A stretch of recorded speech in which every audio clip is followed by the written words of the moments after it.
Hey guys, so today we are going to talk about phase changes. And phase changes occur in matter. And we know matter is anything that has mass and can take up space.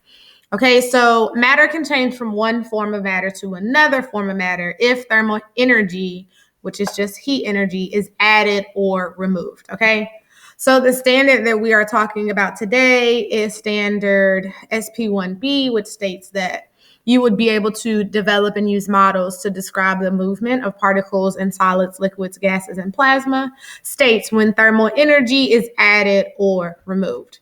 So there are some keywords that we need to know. Thermal energy is a vocabulary word we need to focus on when we're learning about phase changes. And thermal energy is energy within a system that is responsible for its temperature. In other words, thermal energy is just heat energy, and we know what heat is. So when you see thermal energy, always think of heat. And then the kinetic molecular theory, which states that particles in matter are in constant motion. So when you look or you see kinetic molecular theory or KMT, it just means that particles are constantly in motion. Everything is constantly moving. Even in a solid, the particles are vibrating, but there is still some motion happening. Okay, so we're gonna watch this phase change video, and this is what I need you to look for while we're watching the video, okay? So I want you to look for or know what the four phase changes of matter are. What role does thermal, which is just heat energy, play in the four phase changes? What happens to the attractive forces of a molecule when thermal energy is added? I'm gonna say it again. I want you to look for and know what the four phase changes are.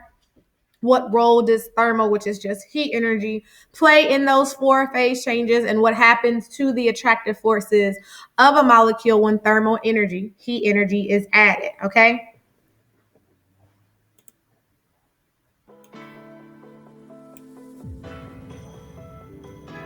Have you ever wondered why ice turns into puddles of water on a sweltering day?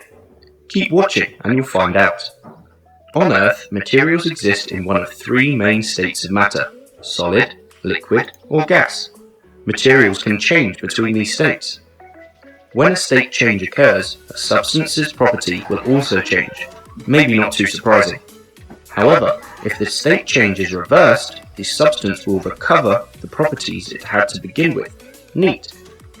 Matter can transition between the three states when heated or cooled. But why is heat key in all of this? When a material is heated, it absorbs heat energy.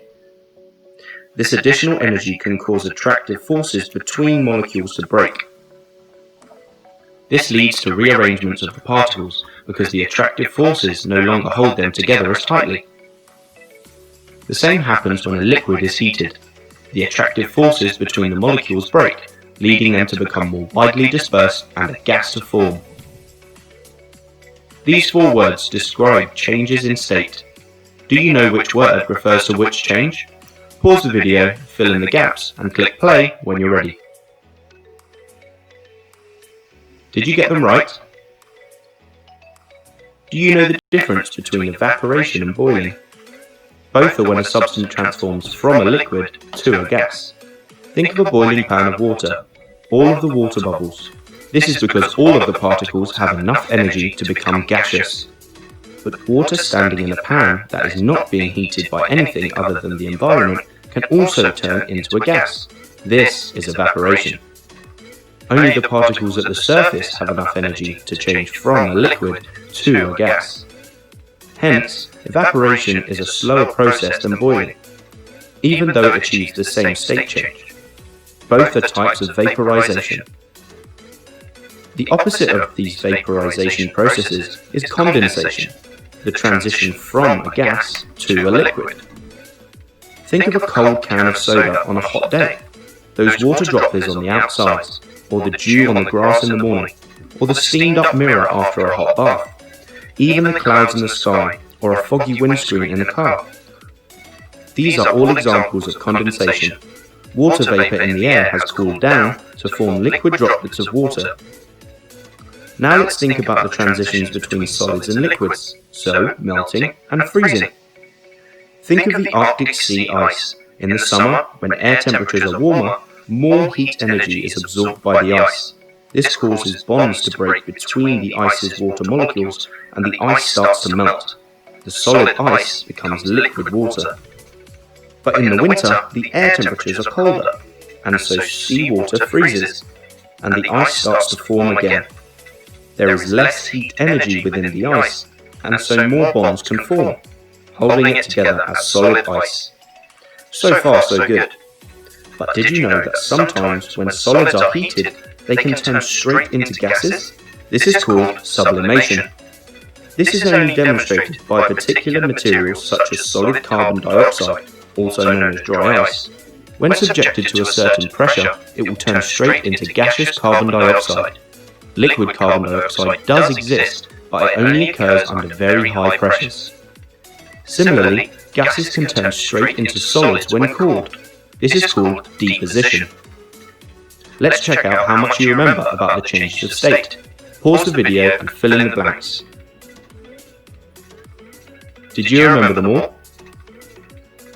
Our final thing to discover is that when a material changes states, the mass stays the same. The density changes, so the mass per unit volume, but the mass does not change. Our glass of nice cold Coke weighs the same whether the ice is solid or when the ice is melted. So there we have the changes of state. Just remember that the mass stays the same whatever the state. If you like the video, give it a thumbs up. And All right, so now we're just going to do a review of what we have learned in our video. All right, so there are 4 phase changes that you need to know, which are evaporation, condensation, melting, and freezing. And we'll go more in depth of when those phase changes occur in class.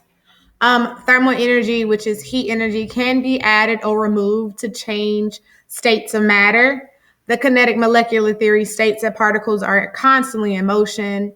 And what we saw in the video is that attractive forces of a molecule break when thermal energy is added, which causes a phase change. So when you have a solid and heat or thermal energy is being added to that solid, the heat or thermal energy is actually breaking the bonds or the attractive forces in that molecule, which is why a solid changes to a liquid or a liquid changes to a gas. When you are adding thermal energy, attractive forces of the molecules are breaking.